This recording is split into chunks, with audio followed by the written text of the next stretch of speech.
Hey guys, it's Haley, and today I'm going to be talking about basic blogger posing. So another way of looking at this is influencers or people that you see on Instagram, how they pose in their content and both on Instagram and on their blog.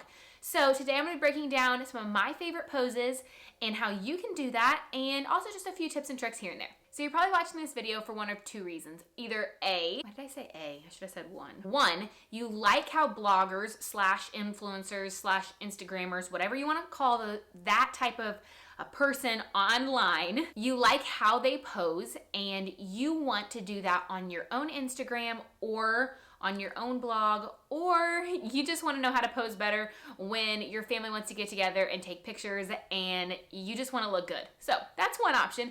Or maybe you're here because you're a senior photographer and you are wanting to incorporate these poses into your natural poses that you suggest to your clients. So anyways, I love learning these poses, and I love figuring out more poses that bloggers do and also kind of my own take on them for myself so I can share them on my Instagram, but I also love using them when I'm photographing boutique clothing, and I incorporate these poses into my senior sessions. So I use them for a multitude of different reasons, and there are so many poses out there that you can see bloggers using, so don't think that this is everything. This is just a good start. I know that sometimes when you're just getting started, it's a lot, or sometimes when you just go to an Instagram account and you see how they pose, it just seems overwhelming to try to figure out how to do that. Like, you just see it and you're like, I don't know if I could do that. I don't know what the main structure is.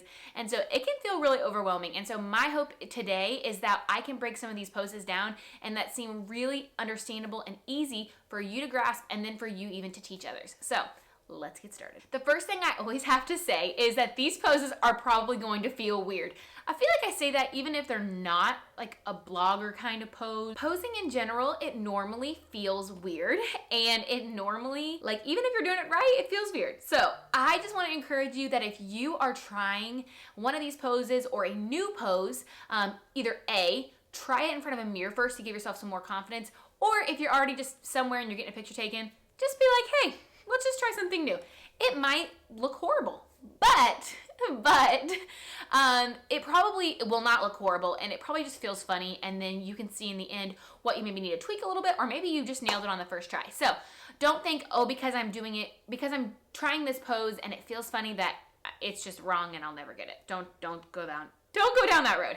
That's not the case. Also, the second thing that I want to mention, I'm not going to be talking about locations on this video, but I will say a lot of times that you see bloggers, influencers pose in a location, they use the surroundings, and so the poses go with the surrounding. I always have people ask me, and they're wondering, like, Haley, when you get a picture like at this place, were people looking at you? Like, do I just go take a picture? And I'm like, yeah, you do. And yes, people will stare sometimes. So there's different ways of handling that. I believe I shared that in the sunrise video about how sometimes doing things in the morning, taking pictures in the morning, you can avoid large crowds. If you are using high traffic locations and you're not getting out at the crack of dawn, you might run into some people and it might be awkward. Yeah, but it's really okay. I promise you, nobody really cares. So those are my two disclaimers. I always have to say that. So I'm going to break this video down in some different type of poses. That way you can grab from these and you can get some different ideas for yourself. So the first category I'm talking about are walking poses. Now, walking poses are one of my personal favorites because they're so easy. If you can walk, you should be able to do it.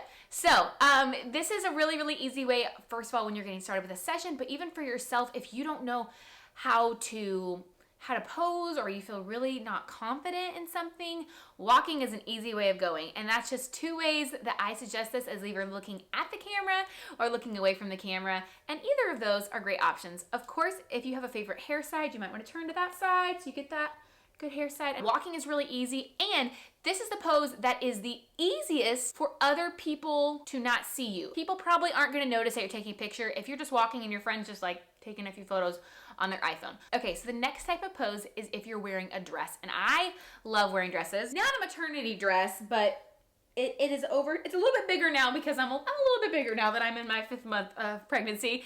But this dress, or any dress, I love wearing dresses. It's a really fun way to change up your posing. So like I said, bloggers like to use their locations a lot, but also if you see a lot of blogger influencers, you'll notice that they'll use props or their outfits, specifically fashion bloggers, to really add some different movement, put their hands in different places, and that just adds some variety to their pictures that they're gonna post. So some of my favorite poses with dresses are, there's actually 2 that I really, really love. And the first one is a twirling one. I love twirling. I think it's so cute. And this works really well with dresses or long skirts. And you just kind of have, you know, just kind of take, like, you can't really see my hand, but you just take your hand and kind of just twirl back and forth, and you can look at the camera, you can look away from the camera. Another option is if you have a really long flowy dress, you probably can do a drop, which is where you just kind of pull to the side, like pull your dress up to the side and just drop it. And obviously you don't want your hand looking crazy, but you just drop it and then it leaves like kind of like a waterfall kind of look to it. So another pose that I love and is especially fun this time of year are using hats in your posing. So if you'll take a look at any fashion blogger, you're probably gonna see them using different types of hats. Specifically in the summer months, it's always a really great option. Wide brim hats, people on the beach, floppy hats, baseball caps. It's really fun and an easy way to add some different movement to your pictures. I personally love when you have like a wide brim hat or even a floppy hat and to have a hand up on the top and just kind of like to turn your head to the side or have your hand this way. You know what I'm talking about? And then another thing that I like to do with hats is when I have my client or myself, I'll be walking and I just have my hat to the side. And I know that doesn't seem like that big of a deal, but it just adds another, you know, extra prop, or it gives you somewhere to put your hands at. I know that's always like, where do I put my hand? So if you have your hand down with a hat, you can have your other hand on your hip. It's a really easy solve. That's easy peasy way to figure out posing. So the last type of pose I'm gonna be talking about are close-ups. So I love close-ups for senior sessions, and you will notice some bloggers, some influencers using close-ups to share information for product photos. I use this also with fashion photography, so that might be more of what you're gonna use that for. If you're just using this for your own personal blog, a lot of times people don't like close-ups, but I like close-ups also if you're gonna use it on your Instagram, just to create variety in your grid, and so that way they're not all far away shots. I like to try to incorporate some like close-ups, some like waist up, some full body, some, you know, then I add in other stuff. But anyways, I like to have a variety, and so that's why I want to encourage you to try to use some close-ups. So some easy close-up poses that I use, I like to put my hand around my neck. I also like to put my hand on my hip. Normally a close-up is considered waist up, and so anything that you're using like that, but I like to go for a hand on my neck a lot of times, and that's not even just for standing pictures. That's easy if maybe you're trying to get a picture with a coffee cup. It's easy to have one hand on a coffee cup and another hand around your neck. But also think about what you do. So if you're someone that likes to play with your hair, maybe your close-up is to have your hand in your hair. I love when people share, specifically my clients, when they share what they would naturally do with me, because that makes more sense. But those are all things that would work really well for a close-up shot.